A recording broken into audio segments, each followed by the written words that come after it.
In my opinion, the hunter in Monster Hunter Wilds has finally developed a personality, but not in the way people perceive it. At first glance, it may not seem obvious, but there has definitely been an evolution, and the latest game is a culmination of it. So, quick disclaimer, I'll be referring to my script quite a bit to keep my ideas clear and organized. So if I come off a little bit robotic, please bear with me. I can quite manage to sound both excited and intelligent at the same time. I'm just like you boys in that regard. I'll also be focusing on the latest 3 releases: Monster Hunter World Iceborne, Monster Hunter Rise Sunbreak, and Monster Hunter Wilds, since they're the most recent entries and give us the freshest material to analyze. Without further ado, let us begin! Okay, so you're going to laugh, but I was actually asked this on a date a few years ago. I laughed it out at first, but in hindsight, it was a fair question. Not just a poorly masqueraded attempt to cover up a lack of depth. Let's start with a definition I found online. According to the American Psychological Association, APA, personality is defined as the enduring configuration of characteristic and behavior that comprise an individual's unique adjustment to life, including major traits, interests, drives, value, self-concept, abilities, and emotional patterns. I also found this definition from the Cambridge Dictionary, which sums it up well. The type of person you are, shown by the way you behave, feel, and think. We can therefore say that a personality is the sum of a person's qualities, flaws, motivation, actions, and reactions shaped by their experiences and how they have affected them. Based on this definition alone, the answer is a clear yes. The hunter in Monster Hunter Wilds has a real personality. In fact, so do the hunters from earlier games. It's just more understated, but it's absolutely there. As I just said, all the hunters in these 3 Monster Hunter games have a personality. Using the definitions we've established, we'll look at the hunter in Monster Hunter Wilds. But first, we'll go back to the earlier games to better understand how they evolved, starting with the hunter from Monster Hunter World Iceborne. The hunter in Monster Hunter World is the very definition of a silent protagonist. He never speaks, barely reacts, even when his partner takes credit for everything with lines like "we did it, partner." Meanwhile, ma'am, with all due respect, I didn't exactly see you carrying the expedition, just the food back to camp.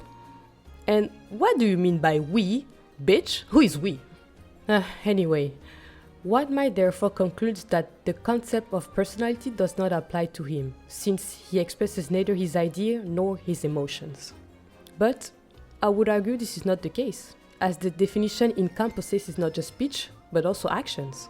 If we look at the actions of the hunter from the 5th Fleet, based on the story of Monster Hunter World, which I won't summarize here because we don't have time for this. If you really want to know, go play the game. I assure you that you won't regret it, but please go, don't bother me with this.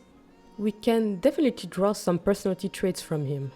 The hunter is adventurous. He joins the 5th Fleet's expedition to the New World, a journey widely regarded as thrilling, dangerous, and mysterious. In short, an adventure. He is also resourceful. He frequently uses the environment to his advantage and makes full use of the tools at his disposal to achieve his goals, a design that the game itself actively encourages. The hunter is brave as well.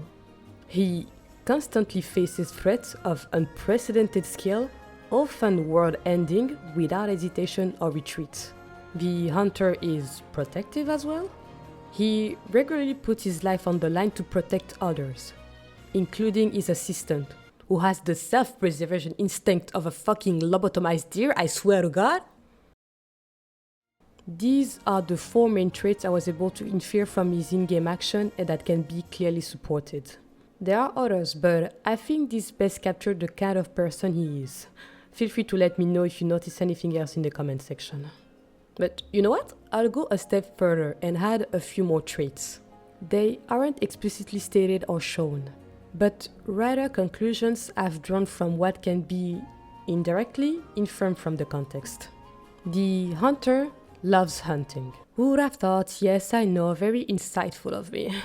Jokes aside, enjoying an activity can absolutely be considered a personality trait. So while it may sound obvious, describing him this way helps us better understand who he is. Or sorry, I will say him a lot, but I should say they, but it's already late, I don't want to correct the script, so bear with me. I would say him, but you can say they, she, whatever, what are your pronouns, like whatever.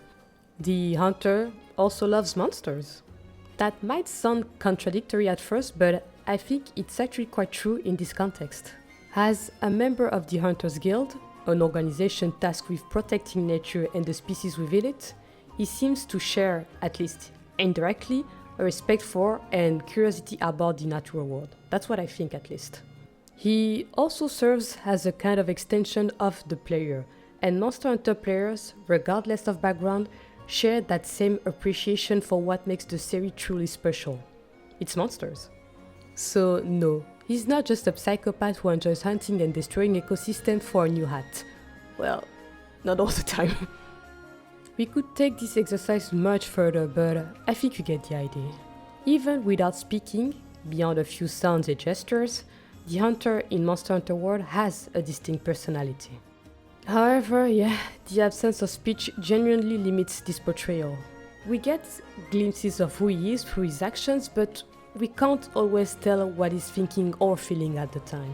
Even his expressions in tense situations don't reveal much about his character. And this is the inherent limitation of the silent protagonist. A constraint deliberately imposed to enhance immersion. After all, it would feel jarring to see the hunter react with something like Lamau, a skill issue, if one of his fellow hunters were hurt or seriously injured during the hunt. Aware of this limitation, Capcom seems to have tried to shake things up with the new protagonist in Monster Hunter Rise.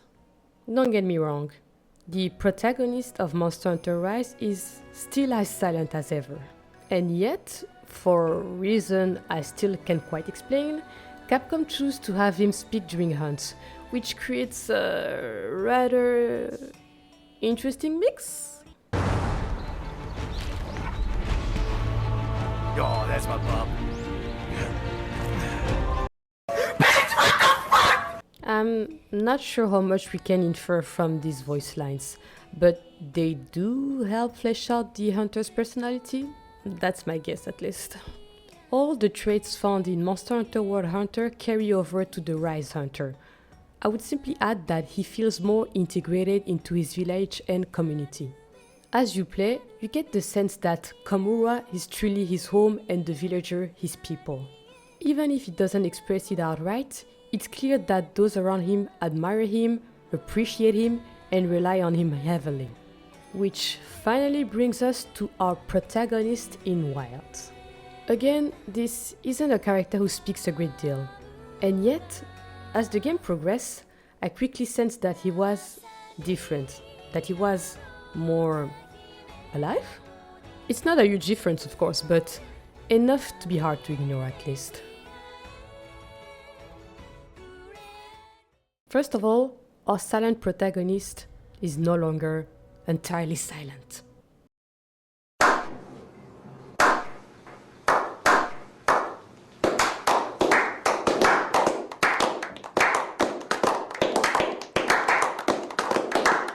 A revolution, I know. Once again, the archetype still applies. He does speak, but only in a very limited way, comparable to his counterpart in Monster Hunter Rise. Still, considering how the story unfolds and how the hunter behaves, we can draw some rather surprising conclusions. I describe him as a disciplined soldier, but not in a negative sense, but as someone who values doing things properly and following orders. He understands the importance of hierarchy and respects his chain of command. That said, he doesn't lose sight of who he is or what he believes in. You can feel this throughout the adventure, and it culminates in the iconic "by my own order" moment, where, for once, he chose not to follow the guild's directive but his own convictions. This good soldier attitude shows in smaller moments as well, like when he waits for confirmation from Alma before taking actions. He also comes across as quite perceptive, if that's the right word. In any case, it quickly becomes clear that he has a sharp understanding of complex situations. In Monster Hunter Wilds, the hunter doesn't suddenly gain a strong, defined personality, but he does feel more human and present. Compared to previous games, he shows more subtle reactions in cutscenes and feels more involved in the situations around him, creating a stronger sense of urgency and context. At the same time, he's no longer just a pure player avatar. There is now a light layer of identity, nothing too explicit or intrusive, but enough to make him feel slightly more like his own character. That's what I think, at least. It's an interesting middle ground. Capcom isn't giving him a bold, fully defined personality, but rather an implicit one, built through small details and subtle signals. So it's not that the hunter suddenly has a personality, it's that he feels more, I don't know how to say it, just more alive. Based on my highly academic and extremely scientific research, sarcasm, we can almost say with confidence that hunters have been developing more defined personalities over the years. It's not always obvious or explicitly stated, but it's definitely there. Or at least that's how I see it. Still, it's open to debate. What do you think? Does the hunter truly have a personality now? Or are they still just the same silent protagonist as before? Which brings another question. Why? Why give them a personality at all? What is Capcom trying to achieve here? I'd love to hear your thoughts, but I do have a theory on the subject. Capcom often describes Monster Hunter Wilds as a living, breathing world, and with each new entry, they've clearly been putting more emphasis on storytelling. And as an aspiring writer, I can tell you, it's incredibly difficult to create emotional, impactful moments with a protagonist who barely expresses anything. So, my guess is that this shift is meant to support more ambitious storytelling, and maybe also to help players feel more attached to their hunter, even if it means taking a few risks in how that character is portrayed. Anyway, that's all for me. Thanks for watching. This is a topic I'm really passionate about, and I'd love to know if you've come to the same conclusions as me, so feel free to let me know in the comment section, via mail or whatever, and yeah, until next time, loser hunters!